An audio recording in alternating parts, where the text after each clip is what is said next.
সালামু আলাইকুম সুধী দর্শক, আপনাদেরকে দেখাবো আজ আমাদের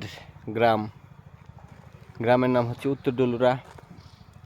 খুব সুন্দর গোছালো পরিবেশ।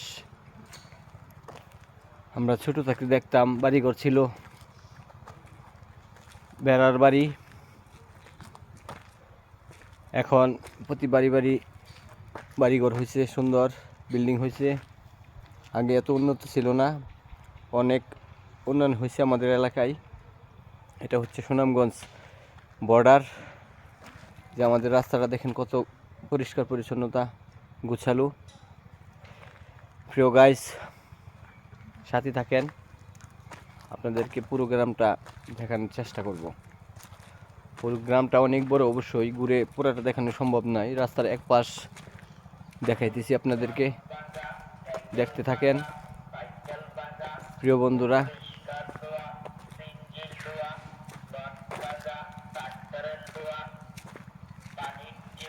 সত্যি আমি এই গ্রামের ছেলে, এই গ্রামে আমার জন্মগ্রহণ করেছিলাম আমি এখানে।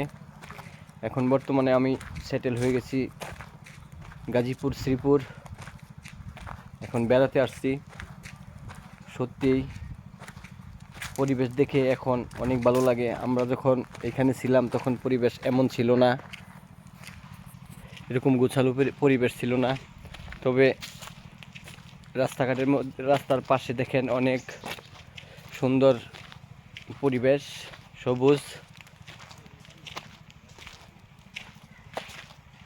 সত্যিই গাছ মানুষের পরিবেশ বাঁচায়। গাছ থাকলে মানুষের পরিবেশ থাকে গোছালো। এখনো অনেক বাড়িঘর রয়েছে, টিন শিট। আগে টিনের বাড়িও ছিল না,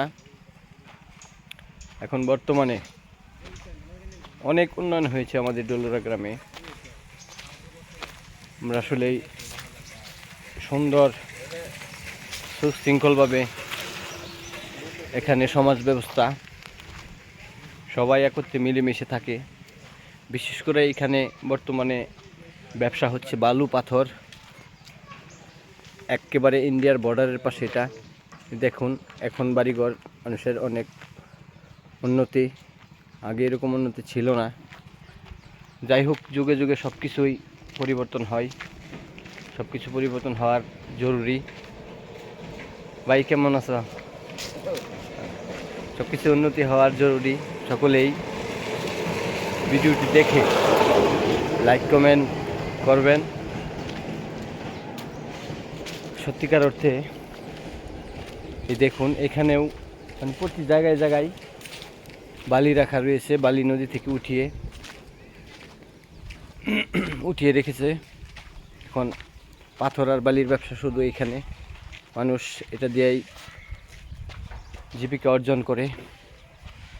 প্রিয় গাইস, তো অনেকক্ষণ কথা বললাম আপনাদের সাথে। সকলেই ভালো থাকবেন, আমার জন্য দোয়া করবেন। সকলের জন্য দোয়া করি। আজকের মতো এখানেই বিদায় নিচ্ছি। আল্লাহ হাফেজ।